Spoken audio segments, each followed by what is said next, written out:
বেনামাজির শাস্তি। নামাজ ত্যাগ করলে, রীতিমতো আদায় না করলে তার উপরে 15টি আযাব নাজিল হবে। দুনিয়াতে 6টি, মৃত্যুর সময় 3টি, কবরের মধ্যে 3টি, হাসরের মাঠে 3টি। দুনিয়াতে 6টি আযাব হলো: নম্বর 1, বেনামাজির হায়াত কমে যাবে।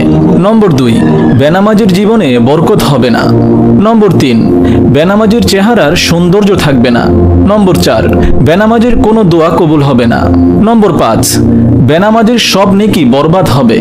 নম্বর 6, বেনামাজির নিকট হতে সব রহমতের ফেরেশতা ভেগে যাবে এবং এক সময় ইসলাম হতে খারিজ হয়ে যাবে। মৃত্যুর সময় 3টি আযাব হলো: নম্বর 1, বেনামাজি মরবার সময় অপমানিত, লাঞ্ছিত ও অতি কষ্ট দিয়ে তার জান বাহির করা হবে। নম্বর 2, বেনামাজি ক্ষুধার্ত অবস্থায় মরবে। নম্বর 3, বেনামাজির মৃত্যুর সময় এত পিপাসা হবে যে মনে চাবে 7 দরিয়ার পানিও যদি মুখে ঢেলে দেয় তবুও বুঝি পিপাসা মিটবে না। কবরের মধ্যে 3টি আযাব হলো: নম্বর 1, বেনামাজির কবর চেপে এসে তাকে পিষতে থাকবে, এতে তার এক পাজরের হাড় অপর পাজরের হাড়ের সহিত মিশে যাবে। নম্বর 2, বেনামাজির কবরে দাউ দাউ করে আগুন জ্বলবে। নম্বর 3, বেনামাজির কবরে বিরাট বিরাট সাপ এসে ভরে যাবে এবং এক ফেরেশতা এসে জোরে জোরে গুর্জো মারতে থাকবে। হাসরের মাঠে 3টি আযাব হলো: নম্বর 1, বেনামাজিকে আল্লাহ পাক গজবের সহিত ডাকবেন এবং বিরাট এক সাপ এসে তাকে খুঁজতে থাকবে।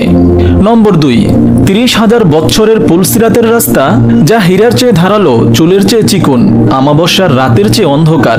বেনামাজি যখন সেই পুলের উপরে পা রাখবে সঙ্গে সঙ্গে পা কেটে টুকরো টুকরো হয়ে যাবে। নম্বর 2, বেনামাজির জন্য ওয়াইল নামক দুজক ঠিক করে রেখেছেন। ফেরেশতা কিয়ামতের দিন দুজকে ফেলে আযাব দিবেন। দুনিয়ার বেনামাজি বাদশাকে বলা হবে, কেন নামাজ পড়নি? সে বলবে, ব্যস্ততার জন্য সময় পাইনি। বলা হবে, সুলাইমান আলাইহিস সালাতু ওয়াস সালাম সারা বিশ্বের রাজত্ব পেয়েও কোনোদিন নামাজ ছাড়েননি। তুমি মিথ্যা ওজর করছো। হে ফেরেশতারা, ওকে জাহান্নামে নিয়ে যাও। রোগী বলবে, রোগের জ্বালায় নামাজ পড়তে পারিনি।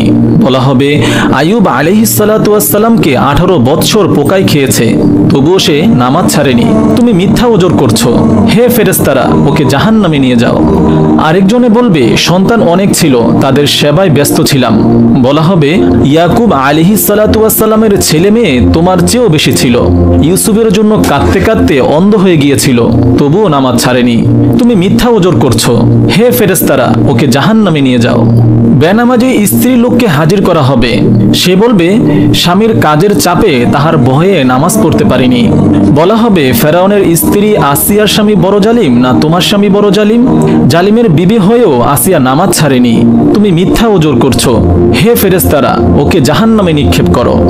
আমাদের নবী হযরত মুহাম্মদ সাল্লাল্লাহু আলাইহি ওয়াসাল্লাম বলেন, বেনামাজির 2 হাত জিনজির দ্বারা বাঁধা হবে, অতঃপর ফেরেশতাগণ তার মুখমণ্ডলে ও পৃষ্ঠে আঘাত মারতে থাকবে। তখন বেহেশত তাকে ডেকে বলবে, ওহে আল্লাহর শত্রু, আমার সহিত তোমার কোনো সম্পর্ক নেই, আমিও তোমার নই এবং তুমিও আমার নও। তখন দোজক তাকে ডেকে বলবে, আসো আসো, আমার নিকট আসো, আমি তোমার, তুমি আমার। হাদিসে আল্লাহর নবী সাল্লাল্লাহু আলাইহি ওয়াসাল্লাম বলেন, জাহান্নামে লমলম নামে একটি জায়গা আছে, দেখতে উটের গর্দানের মতো দেখায় এবং 1 মাসের পথের ন্যায় দীর্ঘ ভয়ঙ্কর ভয়ঙ্কর সাপ দ্বারা ওই জায়গাটা পরিপূর্ণ। সেখানে বেনামাজিদেরকে ফেলে দেওয়া হবে। লক্ষ লক্ষ ভয়ঙ্কর সাপ বেনামাজিদেরকে পেঁচ দিয়ে ধরে মনের আনন্দে দংশন করতে থাকবে। ভাই ও বোনেরা আমার, আল্লাহ পাকের কাছে পানা চান ও পিছনের নামাজ কাজা করুন। অন্য এক হাদিসে হুজুর সাল্লাল্লাহু আলাইহি ওয়াসাল্লাম বলেন, দোজকের মধ্যে জুব্বুল হুজুন নামে বিরাট আকারে একটি ময়দান আছে। উহা শুধু বিচ্ছু দ্বারা পরিপূর্ণ। এক একটি বিচ্ছু খচ্চরের মতো উঁচু ও মোটা। বেনামাজিদেরকে দংশন করার জন্যই উহাদিগকে সৃষ্টি করা হয়েছে। মহান রব্বুল আলামিন আমাদের সকলকে সঠিক ওক্তে নামাজ আদায় করে আল্লাহ পাকের নৈকট্য হাসিল করার তৌফিক দান করুন। আমিন।